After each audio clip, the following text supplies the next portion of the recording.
This is Empire Talks Back, the program that discusses things that matter. I'm Wallace Allen, your host. Today we will be talking to Mr. Reginald Young. We'll start that right after this short break. See you in a second. Hey everybody! Heart disease affects 1 in every 3 women in America, but you can fight back. There's no time to lose. Mothers, sisters, daughters, families, and friends, it's time to shout louder, stand stronger, and demand change. Let's go! To the Batmobile. Dang it. To the invisible jet! Dang it. Together, we can put an end to heart disease. It's time to go red for women. I could use your help. Yeah! Learn more from the American Heart Association at www.goredforwomen.org.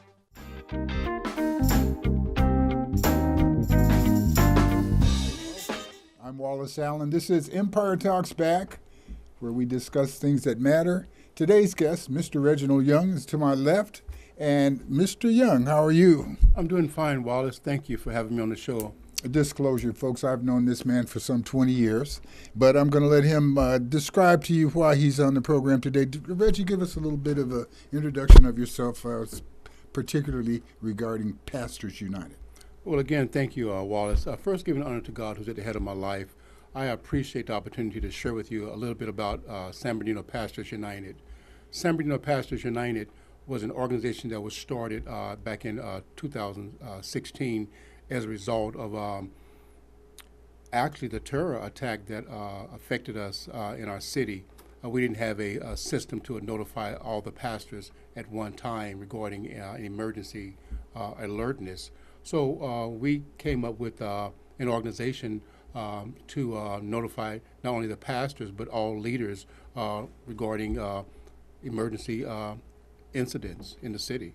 So as a result of the shooting that took place, I think there on Waterman Boulevard there with the county people, I think we lost, some 25 people? Yeah, actually on December 2nd, 2015, at the Inland Regional Center, we lost about 12 citizens because of the terror attack.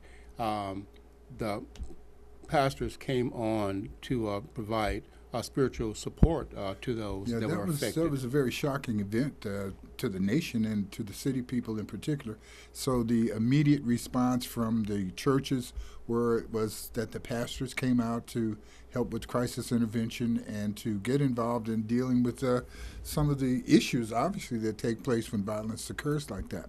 Exactly, Wallace. And we initially didn't really have a system, so what we decided to do was meet with the chief of police, and pretty much there were some other things that happened 3 months later in 2016 that the police chief Bagwan, San Bernardino Police Department, he asked about 80 churches to come to give him some insight as to what they could do. From the 80 churches that came and met with the chief, 17 churches developed the San Bernardino Pastors United. And I think and praise God for those pastors, Dr. Josh Beckley of Ecclesia Christian Center, Dr. Robert Zinn, Emmanuel Baptist Church, Dr. Reginald Woods at Life Changing Ministries, and Pastor Robert of the Way World Outreach Church, to name 4 of the primary churches. We represent over 30,000 congregants at each of the churches, and we're so excited that we were able to come together and form the Pastors United. So what is the basic mission? Violence was the reason that you came together, and what is keeping you together? Well, again, I'm glad you asked that question. Our mission primarily is to bring together concerned pastors and people to impact the economic and the social and the spiritual condition of the citizens in the city of San Bernardino. Through providing healing, change, and progress. So how does that, how is that generated from the move regarding the violence? Once you got together, you decided to expand that, the reason to be together? Or? Well, that's a good question. What actually happened was we realized that there are different areas that we could really impact our community in. We decided to engage 3 areas. One, crisis engagement. Mm-hmm. The second one would be community engagement, and the third one would be crisis engagement. Through crisis. You said crisis. Crisis response team is whenever there's a shooting, disaster or mm-hmm. shooting, we rally the pastors together so they can go and provide either intervention or preventive services or counseling. Our community engagement team, what we do, we offer block parties quarterly to the residents so that we can offer them food, resources to help them where they need help at the most. And then finally, our civic engagement team provides town hall meetings. We provide unity services, and we provide opportunity for our young people as well as seniors a platform that they can come together and vent their concerns. Now, obviously, you found that the concerns go well beyond the things that cause violence. Employment, job development, things of that sort, business support. How did you get to that conclusion, and what are we doing to facilitate those other needs? In 2017, we pretty much were able to offer 3 block parties. What we found was the people were in need of not only basic food to provide them nourishment, but a lot of them need jobs. Some of them needed counseling. So job preparation. Job preparation, mm-hmm. Exactly. So, and in our research, we determined to offer additional services as our block parties progressed throughout the year. We were able to serve over 6,000 people during the year 2017, and it taught us a lot about the needs of our community. With the service that you provided, primarily those services were, as you described, the counseling services. How many other incidents similar to the terrorist shooting that initiated the coming together? What has the violence been looking like in San Bernardino, and how do you feel that your group has affected that? Well, I'm glad you asked that question. I'm glad that you're ready to answer that question because we're going to take a short break, and when we come back, we're going to answer that question, and we look forward to that. We'll be right back.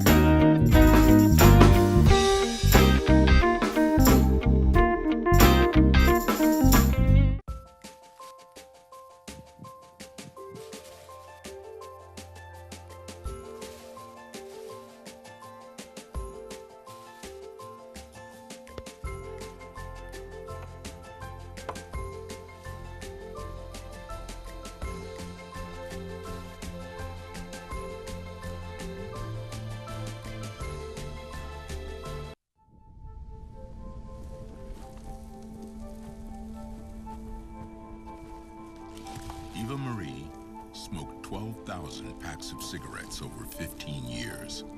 She quit, and now there's a new lung cancer screening that could save her life. You stopped smoking. Now start screening. No matter how much you smoked, early detection could save you. Talk to your doctor or learn more at savedbythescan.org. 1 in 6 seniors faces the threat of hunger, and millions more live in isolation. America, let's do lunch. Drop off a hot meal and say a quick hello. Volunteer for Meals on Wheels by donating your lunch break at americaletsdolunch.org.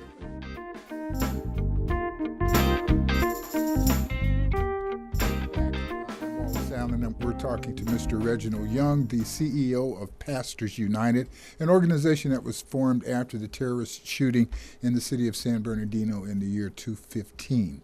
Mr. Young, we're talking about the type of incidents that brings your group out. I was asking you, how many incidents have we had this last year, if any, and what type of incident really brings you to crisis, to where your group comes out?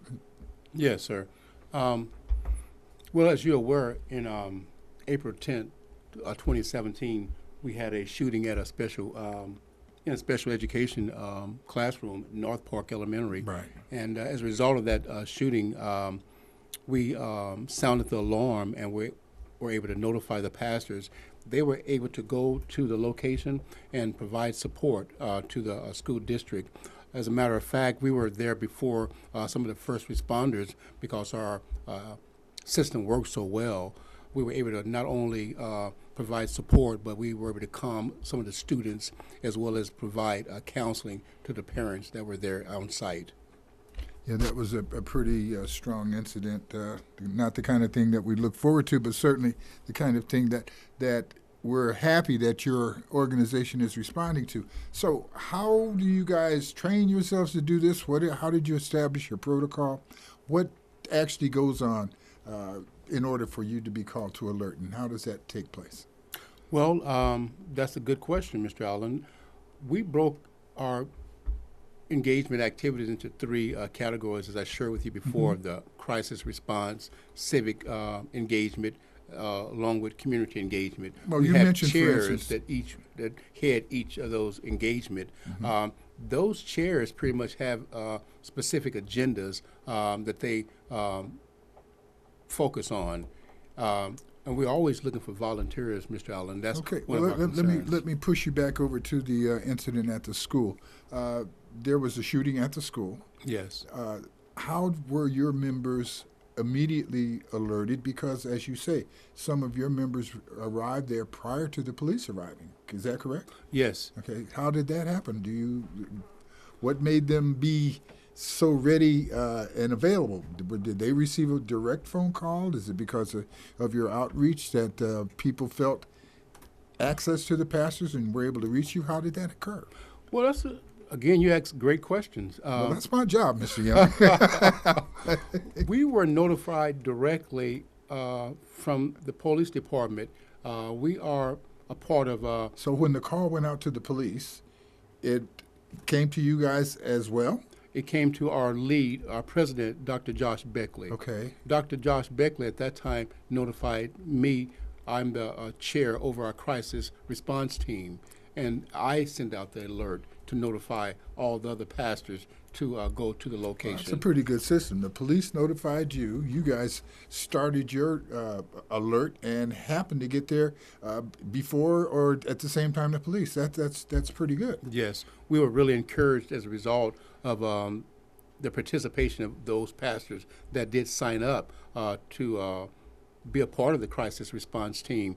We had over 75% response rate from the 18 ministries that were involved. So how big is the membership? How many churches are involved? I've heard you say 17. Is that a pretty static number? Is that a number that you are looking to raise? What's Yes. involved there with your membership? Right now we have about 22 churches. Okay. We started out with 17, and we've been adding to the To that list. membership. Yes. What's involved in becoming a member?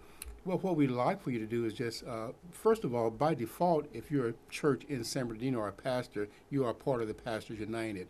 What we'd like for you to do, though, is engage with us and complete an application so we can vet you in properly, know what your strengths and your weaknesses are.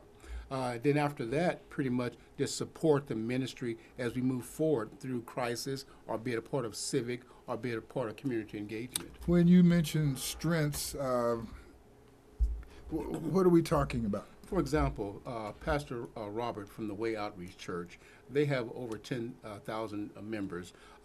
They have a phenomenal following of outreach where they go into the community and provide support prior to being a part of Pastors United. So it was a natural fit for them to work with the community outreach, and they had that outreach team, that community engagement team.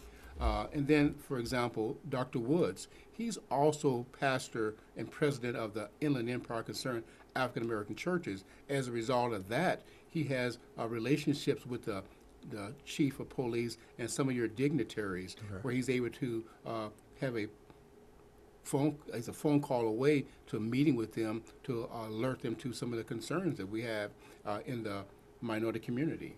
Okay, and so your outreach efforts tend to make it a little bit easier when you get to your point of crisis for people to, I guess, have an effect, because you already have boots on the ground and people who recognize your team and give you that kind of support. What are the things that non-pastors, because you're pastors, you're not, but what kind of things that can the community do to support what you're doing? I'm glad you asked that question again. We have an awesome Facebook, and I get people responding all the time about their concerns. What kind of book? Faith book? No, it's a Facebook. Or Facebook? San Bernardino Pastors Very United Facebook. Facebook Yes. or Faith book. In each case, it works out well for you. We're going to continue the conversation. We'll take a short break. I'm Wallace Allen speaking to Mr. Reginald Young, the CEO of Pastors United, a crisis, a group that has set itself up to deal with crisis as it occurs in our community. Hopefully you guys would never be needed again for that sense of urgency, but we're glad that you're here. We'll be right back after this break.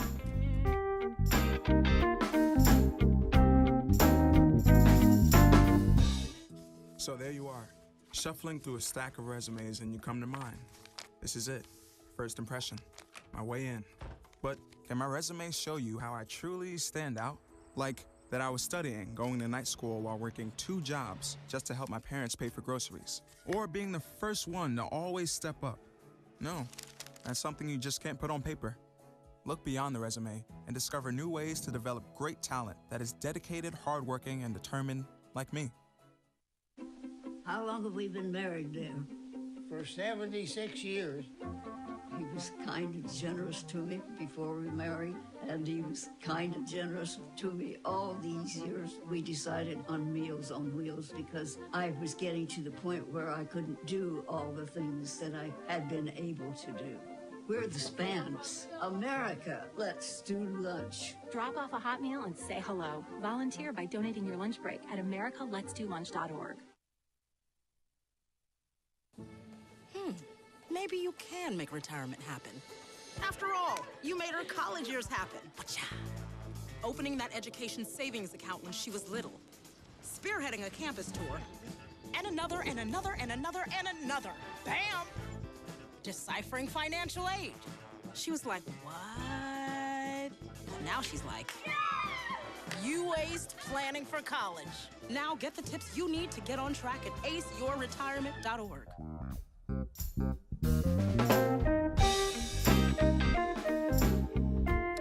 I'm Wallace Allen. This is Empire Talks Back, where we discuss things that are important and that matter. I'm talking with Mr. Reginald Young, the CEO of Pastors United, an organization that was brought together to deal with crisis, and an organization that hopes no crisis occur. And if no crisis occur, what is the point? What are you able to do to support the community, Mr. Young, if no crisis occur? And isn't that part of your mission, to help be sure no crisis occurs to whatever extent you can prevent them? Yes, Mr. Allen. In 2017, our homicide rate went down from 111 to 60 as of October 1st. And we believe, as a direct result of some of the work we did as far as in the block parties, as well as the churches coming together to pray and walk for peace, that we were able to curb a lot of the violence in our city. But what we'd like to see have happen is prevent and intervene problems from occurring. That way we don't have to respond to terror and issues of disaster. So with your block parties and activities and events, you are obviously you're feeding people, you're providing food and clothing and things of that sort. What are you doing that you think helps prevent the violence? What are you ministering to them? What is the atmosphere at your events? What we found to be the case is that people want to be reassured that that it's going to be okay. They need to know that even though there's elements of disaster and there's problems that are in our city, that someone cares and that someone is taking a lead to provide not only information but resources that can help them. I'm reminded of another incident where we had the black on black and black on blue incidences nationwide. Well, it was so important that the pastors take the lead because they're the spiritual head of our You're speaking of black on black crime? Yes, sir. And black on brown as well as black on blue. Black on blue. Meaning that there were some minorities that were targeting our police department, and then our police department may have created some unjust arrest. I which think most of created the some cases that concerns. we were able to look at where we would see a minority attacking police, we were dealing with folks who had mental issues.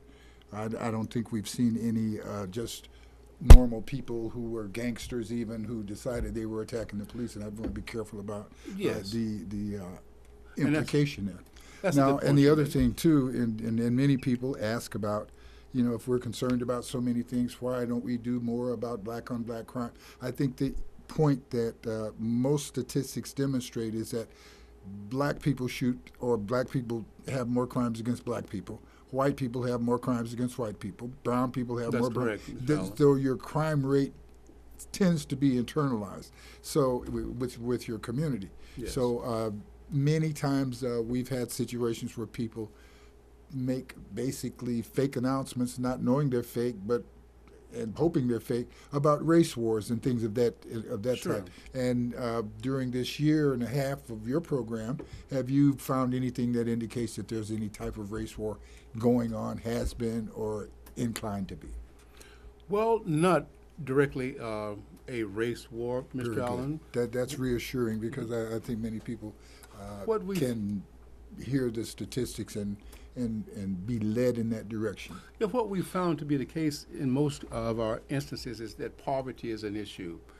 We have an economic concern for a lot of our residents, be it that they're trying to make ends meet by going out doing certain things that are illegal, or they may be even forced to work on the streets. With that knowledge, and I think that with that information that probably fits more of the nation than not, what is it that Pastors United might be able to do to deal with the poverty and the root cause of poverty in the Inland Empire, San Bernardino in particular? What we found in our research in 2017 is that we need to maximize our alliances. A lot of people have concerns about stopping the violence and increasing peace and creating programs, but we're loosely organized. We found that once we come together and maximize, we can identify more resources and serve more people and bring more people in to calm the storm, if I could say that. I think that works. Yeah. My primary focus, though, as we move forward, is creating jobs and creating training platforms that will allow the residents to have have hope and have an opportunity to get the job because they got the training that will allow them to pull themselves up out of poverty. Are we looking at that more as a function of each church as its individual self, or are you attempting to try to put something together that the whole Pastors United organization would be levering to make occur? We're trying to well, there's several approaches. We're having job fairs. Okay. We're locating in employers that need certain types of people, be it tech positions, be it warehouse positions, be it accountants. We're looking for and creating an atmosphere for employers to hire those that are, that they need to hire. Do you those have capacities. any events planned? This is the holiday season. I know that it's, people may be a little hard to touch, but it's also a time when people probably need to be touched. Are you doing anything in particular? What we're doing currently, we partner with other nonprofits, and we refer other people to activities that are ongoing in the city.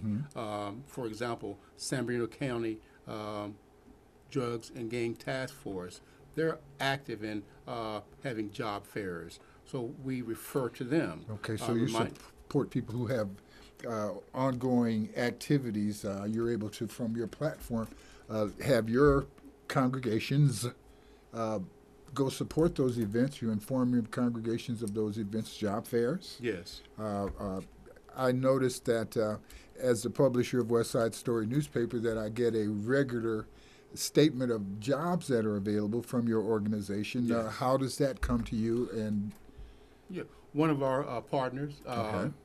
Pastor I believe it's Quintel.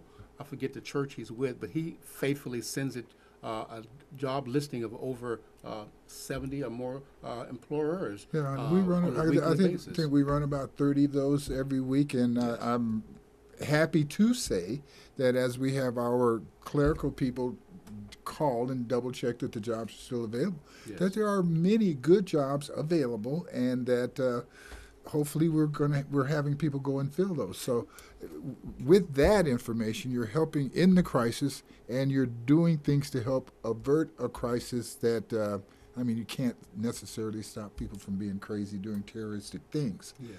But you have had some type of effect because, as you state, the murder rate, the homicide rate in the city of San Bernardino has gone down. It's almost 50% of about 40%. And another concern of ours, we want to make sure that the residents realize that we are here for them. The city pastors are here for them, and we want them to come talk to us. Let us know. How can they do that? How can they reach you? How can they get involved? Yes. What we're asking most of our volunteers and those who want to partner with us is to go to our website, sbpastorsunited.org. Okay. Again, that's sbpastorsunited.org. And they can click on our calendar to see all our activities. They also can register to volunteer. They also can donate to the cause. Okay, so we're not sending people to a phone line. We're sending them to a website where their concerns can be captured. They can send you a letter. And is there a hotline or anything like that where people can call in case they are seeing a crisis or feeling a crisis to help avert a crisis? Is there a number for that? Yes, there is a number. That number is 909-353-7977. Again, that phone number for San Bernardino Pastors United is 909-353-7977. And then our Facebook is very active that promotes positive things that are going on in our city, and it highlights those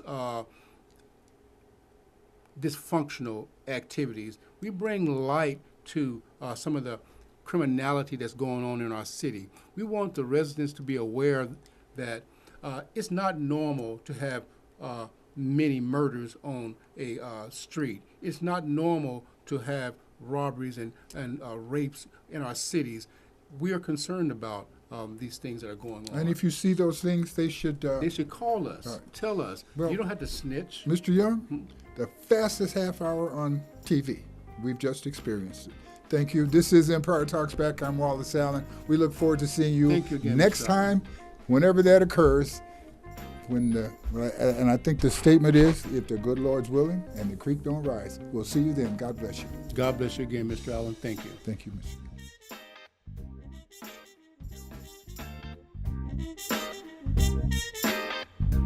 Young.